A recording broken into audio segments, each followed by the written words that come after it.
everyone, welcome back to another lesson. Today we are going to have a follow-up from our last lesson. I hope you guys have been practicing and doing it nice and slow. Today we're going to be discussing how to tune our strings and what are the names of our strings. Let's get into it. So as I mentioned in the last video, the headstock acts like the brain of the instrument because we set the tension for every string, which we also know as tuning, which is what we're going to be discussing today. Now, starting with the names of the strings, the first string, the string towards the floor, is going to be E. The second string is B. Third from there is G. Fourth is D. Fifth is A. And the last string, the sixth string, is also E. You might be wondering how come we have two strings which are both named E. Well, you have to stick around for the next video to understand that. Moving on from where we are now, we have 6 keys over here, one for each string. So the key towards you on the floor side is going to be for the first. Moving on from there, the second, the middle one is for the second string. The one in the left corner is for the third string. Now on top, when we come, this one is for string 4, this is for string 5, and this is for string 6. Now both of these turn in different directions depending on what you want to do. So if we want to increase the tension, that means if we want to take the string higher, we want to take the note higher, for the down rows, we're going to be turning it clockwise to go higher and anti-clockwise to go lower. I'll just give you a quick example. So I'm doing it for the first string now. If you can hear, the pitch is going higher. Now if I do it in reverse, as you can hear, the tension is reducing, which means the pitch is going lower.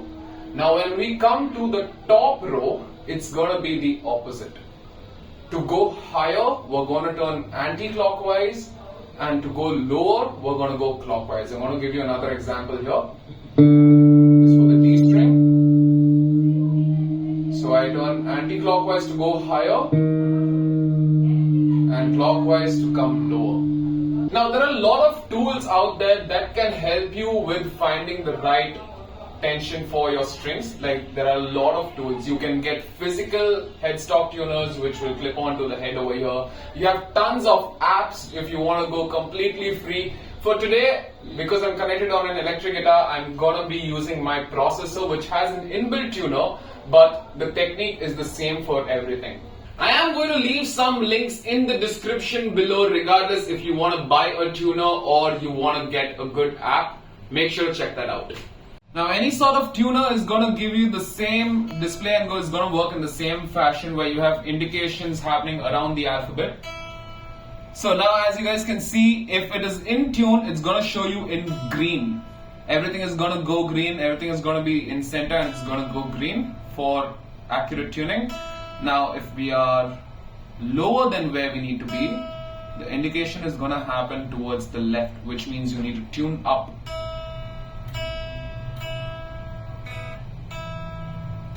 Now if we go slightly higher than where we need to be, it's going to be on the right, which means we need to tune down. There. This is how you're going to tune your guitar, guys. Repeat this for all the strings that you have. Now I'm going to leave you off with one more exercise to continue with. Last time I also mentioned the exercise that we were doing was the chromatic scale, and it teaches us one simple rule called the 1 finger per fret rule. We are going to elaborate a little more on that using the same exercise. So what we're going to do is, previously we were only between the first 4 frets. Now we're going to go up the fretboard up to fret 12, and this is what you want to do.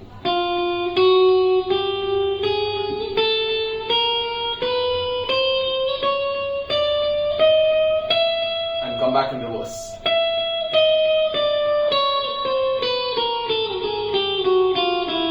That's it. So what this allows you to do is go up the fretboard and come back down, because if you notice, as you keep going up the fretboard, the size of the frets becomes smaller and smaller, which means we need to allow our fingers to adjust to the different fret sizes, which is where this exercise is going to help you out so that you can do a lot more interesting things. Just to show you again, want to use your thumb at the back to move along the fretboard. And every 4 frets, you want to jump and start back with your index finger. Repeat this with all your strings. On the right hand, you want to use alternative strokes and really work on that coordination between the right hand and left hand. So that's it for today. This is the end of today's lesson. It's a follow-up on last week's video, nice and short. I want you guys to practice everything. Now you know how to tune your guitar, you know the names of your strings. Try and memorize the names of your strings.